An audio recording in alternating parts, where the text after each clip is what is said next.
बड़हरा के राजद विधायक सरोज यादव पर हमले की नीयत से पहुंचे 3 अपराधियों को पुलिस ने गिरफ्तार किया है। पुलिस ने गिरफ्तार अपराधियों के पास से एक देसी कट्टा, कई जिंदा कारतूस व अन्य हथियार और एक स्कॉर्पियो भी बरामद की है। जब्त स्कॉर्पियो पर बीजेपी का झंडा लगा है। पकड़े गए एक अपराधी ने विधायक को मारने की बात भी स्वीकारी है। घटना आधी रात की है। विधायक सरोज यादव के मुताबिक कल रात केशवपुर स्थित उनके गांव में उनकी भतीजी की शादी थी, जहां 2 गाड़ियों में 15 की संख्या में हथियारबंद अपराधी पहुंचे और पहले उनके घर जाकर उनकी खोजबीन की। विधायक के मुताबिक उनके घर पर न मिलने पर सभी शादी समारोह पर बनाए गए सामियाने में पहुंचे और ताबड़तोड़ फायरिंग शुरू कर दी। फायरिंग की सूचना मिलने पर मौके पर पहुंचे विधायक को देख बदमाशों ने हवाई फायरिंग करनी शुरू कर दी, जिससे मौके पर अफरा तफरी मच गई। माहौल खराब होता देख विधायक के अंगरक्षकों ने खदेड़कर अपराधियों में से 2 को पकड़। किस लिए तुम लोग आया था? किसको मारने के लिए तुम लोग आया था? कौन भेजा था? नाम क्या था? जनार्दन यादव। पिता के नाम? काशीनाथ यादव। गांव कहाँ का है वो? पवट के है। क्या बोल के तुम लोगों को भेजा था? यहीं कि वहाँ पर जाकर मारपीट करना है। और किसको मारना है? विधायक। तुम लोग आके कहाँ कहाँ घूम रहा था? कहीं नहीं, वो लगाए और समियाना में गया, समियाना में चला गया। और उसके बाद किधर गया? उसके बाद फिर समियाना में गए तो फायरिंग हुआ। अच्छा, कितने के संख्या में तुम लोग था? 15 के संख्या में। के गाड़ी था तुम लोग? 2 गाड़ी। अच्छा, के गो गाड़ी में हथियार था? एगो गाड़ी में हथियार था। ठीक है। कौन भेजा था तुमको? जनार्दन यादव।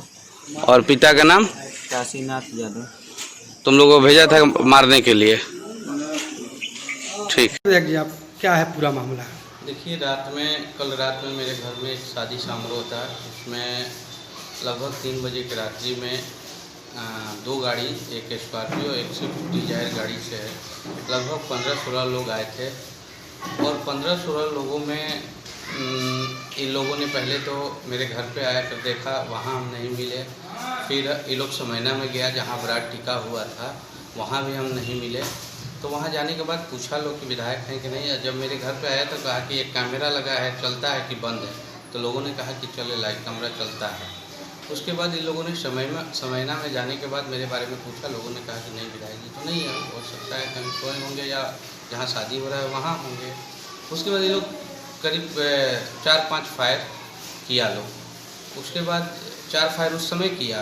फिर हमको सूचना मिला कि फायरिंग हो रहा है समैना में। तब हम अपने पूरे अंगरक्षकों के साथ वहाँ पे पहुँचे तो देखे कि एक फायरिंग फिर हुआ और फायरिंग करके ये लोग भागने लगा।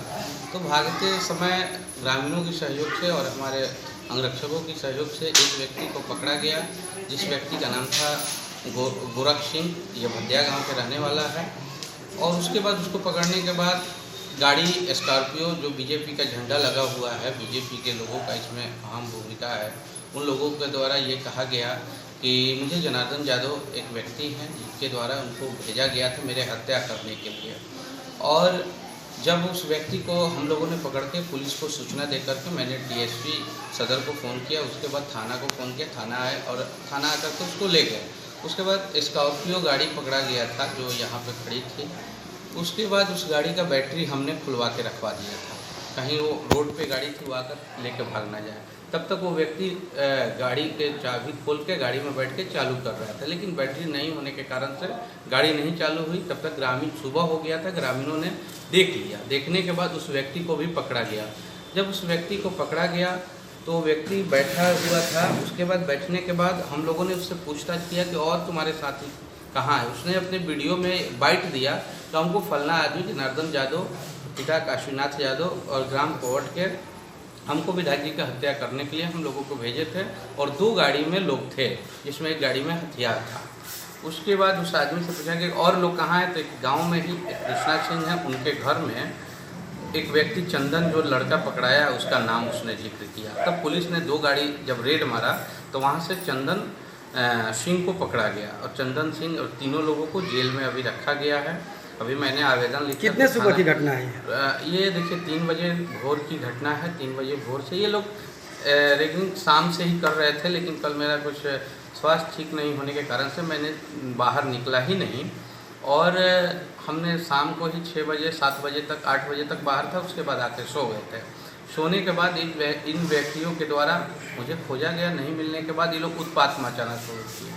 उसके बाद जब हम वहाँ गए तो जाते ही दूर देख के फायरिंग किया लोग। मैंने आपके तरफ नहीं किया, हवाई फायरिंग? माने हवाई फायरिंग। तब तक हमारे अंगरक्षक लोग दौड़ के उसको पकड़ लिए। पकड़ने के बाद वहाँ उसका देसी कट्टा और एक जिंदा कारतूस और एक खोखा और 5-6 फायरिंग किया था, जिसका खोखा बरामद नहीं हो पाया है। वो काफ़ी वहाँ अभी बरसात के समय पानी की था, उसमें लगता है वो अंदर दब गया। उसके बाद एक 9mm का जिंदा कारतूस भी पकड़ा गया है। जो जिंदा कारतूस था 9mm के, सभी के पास वो लोग एक्सेप्ट किया। किसी के पास काटा, किसी के पास 9mm का पिस्टल था। उसने कहा कि 10 आदमी के पास 9mm का पिस्टल था और 6 आदमी के पास कट्टा था। काफ़ी मात्रा में गोली वोली भी लिया था लोग। लेकिन जब ग्रामीणों का मुँह हुआ तो वो लोग भागने में कुछ लोग सफल हुए, कुछ लोग पकड़े गए।